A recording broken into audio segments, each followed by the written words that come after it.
Right, Lavi, where are we?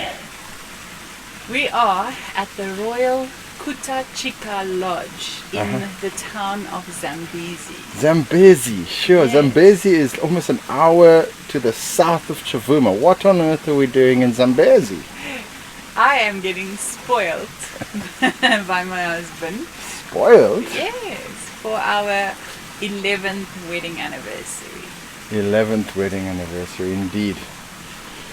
Lavi, it's been such a great privilege to spend this weekend here with you at this beautiful setting. Yeah. And for me. Yeah. It's the only little bit of comfort which we can find close to Chavuma. Yeah. We're grateful for it.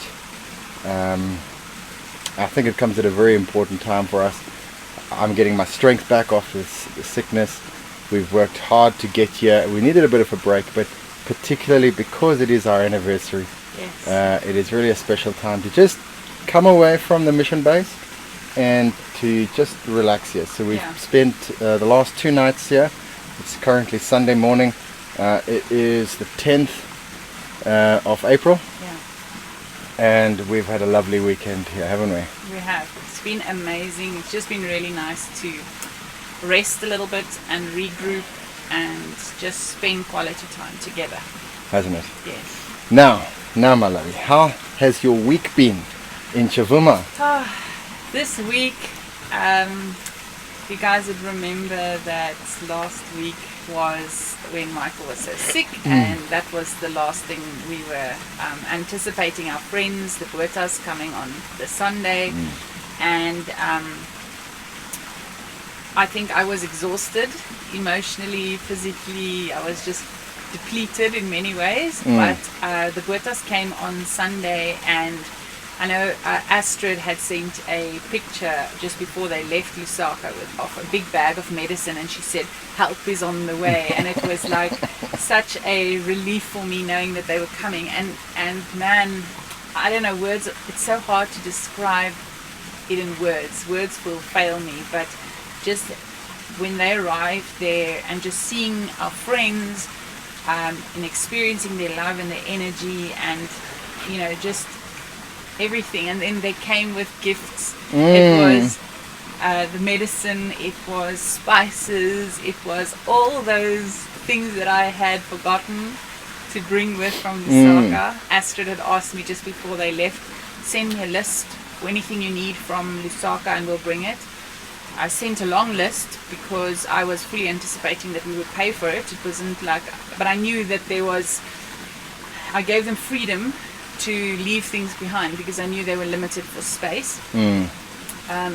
But they came with everything pretty much that I had asked for and more, like not one slab of chocolate but like 10 or 15. You asked for chocolate? I did ask for chocolate.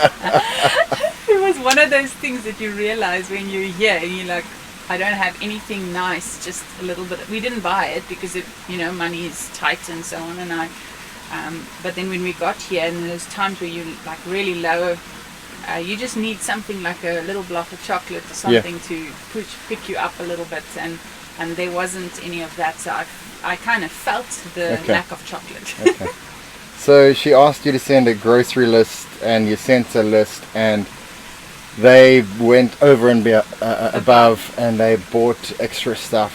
When they arrived at our place, Igno reversed the bakkie close to the house, and they started offloading. They started offloading like boxes and boxes of stuff started coming into our house. Vegetables, carrots, spices. butternut. It was absolutely amazing, and of course they wouldn't accept any money from us. That's it. They said they want to bless us and gift these things to us. And what a blessing it was. Absolutely, I don't know, it just lifted my heart and my spirit. It made me feel like I was not alone. And they came with all that love and that energy, and we you were so sick before they arrived there, and suddenly you had strength and energy, and immediately with giving you all the medication, ACC 200 and Carenza C and everything. Those vitamins. sorted you out. It was a vitamin cocktail that they just put into a glass and said, drink this. Yeah. Yeah, and that really did help. Did help. I was really blessed by their presence. Of course, I had tried to get those ablutions ready for them because they were coming to camp. I mean, they're campers. But, every campsite needs an ablution that works. And you can't expect people to camp and not have ablutions, a toilet or a shower. At least a cold water shower, but preferably a hot water shower. And I had tried to get that ready, but of course my sickness prevented me from getting any of that ready. Yeah. And so I didn't feel like I was properly hosting my guests comfortably as I should have been. But instead of using the campsite and the ablutions there, we had them camp nearby the lodge. Which worked out better actually, because then they were close to us as well. Yeah. To where our place was. But the plumbing in the lodge is also not up to standard. I mean, at least there was a flush toilet, so they could have had a flush toilet. And running water. It was a trickling little water. The pressure is just not nice, and so showering wasn't great. We fired up the donkey boiler, which has no pressure release valve, and so the boiler itself has already expanded, almost looking like it's wanting to explode because it's overpressurized. So it's not really safe, but we were able to get some hot water in there. But there wasn't any pressure. It's got no pressure release valve, but there's no pressure enough to actually get into the shower. So we had to just empty the water from one of the pipes. We undid the pipe and fill that into one of these little bucket shower thingies. And you hang that up in the roof in the shower, and at least there was hot water. So we had a solution for them, but of course these are things that need to be fixed up. But they were so chilled about it. I mean, Igno and Astrid, Edricht and Edricht, they were just so excited. I mean, there was even some hot water, and they just enjoyed the whole process of making the fire and collecting the water and hanging it up. It was really an exciting thing.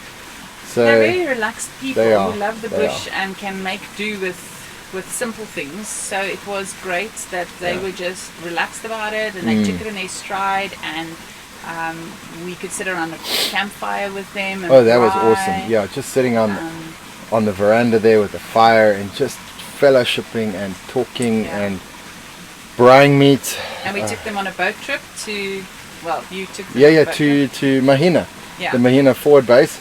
At first just also some fishing? Yes, just a little trip. We went fishing first across the river, but the following day we decided we'd go down to Mahina. It's one of the things that I have to do as part of my work, is make sure that land is being looked after nicely. It's been made available to us by Johnny Kambulo, who actually he owns the land there, and he's made that land available to waymakers to use for a forward base. So we can use that to train up pastors. We can use it to set up a medical clinic, a temporary medical clinic, where one of the nurses, Tamako from Chavuma Mission Hospital, she has a desire to be helping out there. So the base has been set up for that, but we still need some further maintenance and things to get that working nicely. There's a water system being put in there as well, solar water pump pumping into a header tank so that there's water there. And Johnny was just explaining to me how much this has just changed his life. I mean, his standard of living has really improved, which is one of the reasons why also we do it. So it was great for us to take Igno, Devet and Edricht downriver. It's a 25-kilometer trip. It takes almost an hour to get down there. And we got caught in the rain on the way back? On the way back we got caught in the rain, that was exciting. That was exciting, yeah. So we took them down to the base, and just to show them what is being done there, and for them to experience a little bit of our work. They enjoyed that thoroughly as well, it seemed. And of course Johnny and his son Joseph caught a ride with us back to Chavuma because they needed to buy some things from the market, which they don't have out there in Mahina.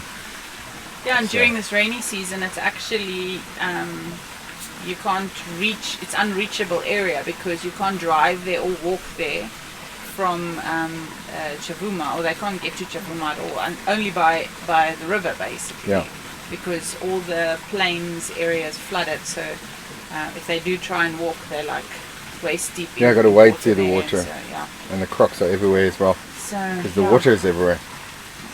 But anyway, it was nice to go down the river with Johnny. Oh, sorry, with Igno to go and see Johnny. Yeah. I was grateful to have the strength to do that because I was feeling weak up until that time.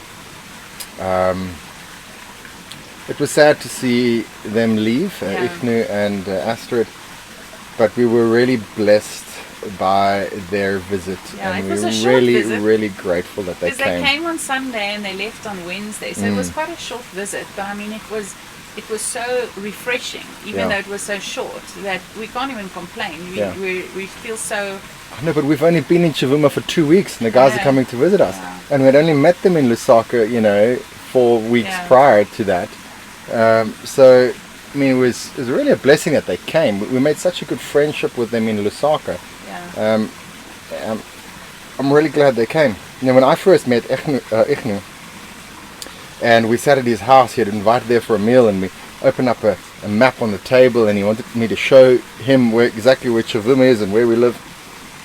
And he saw that place out there. He's like, I'm going to come visit you guys. You're right on the Zambezi River. And he said to me, Michael, you're going to baptize me. I want you to baptize me in the Zambezi River. I'm going to come visit you, and you're going to baptize me in the Zambezi River. And I was like, that'll be such a privilege. Come. And I didn't really know if he would come. I mean, lots of people have said, they'll come, but it's far out. It's difficult to get there. I showed him on the map the section, about 5 or 6 hours of 4x4 driving. It's the dark forest, the bush road. I said, dude, you need to actually really have, some guts to get through that, Especially in the rainy time now, Rainy season, the road's not in a good condition, and it's in the forest. There's no cell phone signal, can get stuck. And he was like, that sounds like fun, I'm coming. And so he did come, as we said. And on the day they left, on Wednesday morning, we went up to the Chavuma Falls where the rapids are, because there's less chance of crocodiles coming where the water is so rapid. And I baptized Igno in the river there. It was such a privilege to be part of his life in that way. He's been a believer for quite some time now, but he hasn't yet been baptized. And he felt that this was the right time and the right place.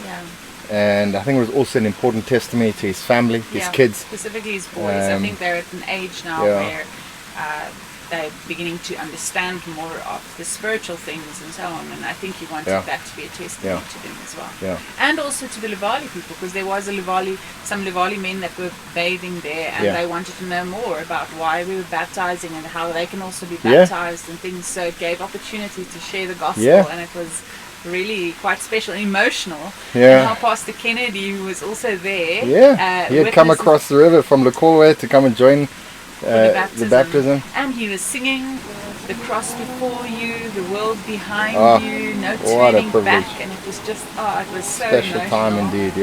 So it was very, very special. There was another thing about Pastor Masaha from Angola.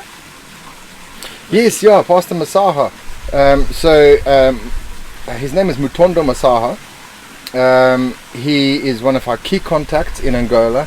He lives in Chilombo, about 110 kilometers north of the Angola border, which is 10 kilometers from Chavuma. And when I heard that Mutunda wants to start a fish farming project to support the maternity work that he's doing in Chilombo, the maternity clinic. You thought he and Igno I thought he and Igno needs to meet. Because Igno that's his business. He's been working here in Zambia with Yalelo, a massive fish farming operation for the last 5 years. He is so well knowledgeable in fish farming. I thought it would be great that Mutondo Masaha gets to meet Igno. Now, but he doesn't have any cell phone or cell phone he has signal. No cell phone signal. There's no communication via phones whatsoever. So how did you contact him? I had to get hold of Kennedy which is his son-in-law, who lives across on the West Plains in Lukolwe. And I told Kennedy, please can you send a message to Mutondo and tell him to please come here on this certain date when Igno is going to be here, because I think it'll be good for them to meet. So Kennedy had to write a physical letter on a piece of paper, put in an envelope, and then physically go to the border, the Angola border, and leave the letter with the Angolan officials with instruction that this letter needs to be carried to Chilombo for Pastor Mutondo Masaha. And if any traveller comes past going that direction, they should take this letter to Mutondo. Snail mail on a different level altogether, eh? And so Mutondo, and you had no guarantee that letter would get there. No guarantee that the letter would get there at all. We could just wait for the date of arrival. And on that Sunday when Igno arrived, I got word. Actually, Mutondo phoned me, which means he's within signal, and he said, I've arrived here in Chavuma. So Mutondo came to the camp where Igno had his tent set up, and Igno, with his heart of gold, he just shared so much rich information, had this discussion, really connecting, really talking about the intricacies. Didn't he also print some manuals? He printed out 2 thick manuals and gave them over to Mutondo so that he could at least know all the intricacies of what's important about fish farming. And that was such a blessing. And Mutondo is such a nice man as well. And I think, that connection that has been made, I think this is a relationship that will grow in the future. Igno said he wants to come back. Igno wants to go and visit there in Angola as well. So it's they really have been such a heart for people and for God and for each other. I don't know. It was just so. It was so uplifting and rewarding having them here and spending some time with them. Oh, we also started our language lessons this week. We did on Thursday morning. That was the first language lesson we had. After the Puertas had left, so Mutonda's daughter, Kahalu, is now working in our office. That's right, yes. And she is a graduate of the University of Zambia. And she studied community development. Yes, she did. And gender studies. So yes. I think she's well joined our suited team for the job. She's well suited for our team and our visions, our goals, and things like that. Imagine having somebody, local Zambian, who's studied in community development, joining us to work on these things. So it's nice to kind of bounce ideas with her. But she is our also dedicated language teacher. Yes. So she's got a command of the English language. She's a Levani speaking person, and we've now begun the language learning officially with her. She was teaching us on Thursday, and I look forward to learning the language and the culture as we learn the language, because there's a lot of the culture bound up in the language, and it's important that we do that. Yeah. So it's been a very good week, all in all. I think last week and the week before was a little bit harder, but this week was just really a rejuvenating week, I think, for us. And I'm just so grateful to God for providing so much of our needs. Yes. Even with our finances as well. Yes. I think that was another thing that we saw. Last month we realized that with our finances and things, we still hadn't fully gotten to 100% of our we were running at a budget, deficit. so we were going into the red, and we prayed about that, and there were a lot of things we needed to tighten, but we put it in our newsletter, and a lot of people have partnered with us, and they've responded to that, and have come in with support. So this last week or so, we've seen an increase in our support, and we are very grateful. We are so grateful. We're grateful to all those who've supported us. We're also grateful to God that He has led people to support us. Yes. And help us to be able to reach further. And without that concern, in our mind, and so on. Yeah. No, so we're very grateful to God for that. We're grateful to our supporters. Thank you guys for supporting us. It really helps us to focus our minds on the work here instead of being concerned about how we're going to pay our bills. Yeah. And so that's very important, and we're grateful for that. Yeah. So I also spent a Friday actually in the office working on financial accounting. So not only for our personal, like I always do for us as our personal finances, but also for the mission. I've also got to start trying to get my hands and a grip onto how the mission finances are handled and used.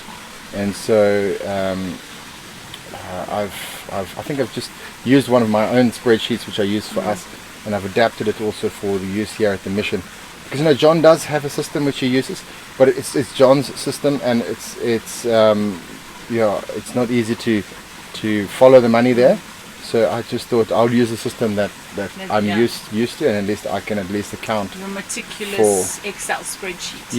I mean, I think it's important to give an account and to actually have a record of what's being spent and where the money is going. I think it's important to have that accountability. Look, John's away right now. I can't even ask him questions. He's on his way to Poland to help the people in Ukraine with food supplies. And although I do have contact with him via WhatsApp, I think when he gets back, he can show me more of the ropes of how things are going. But in the meantime, of course, I think I'm just getting a grip on it right now.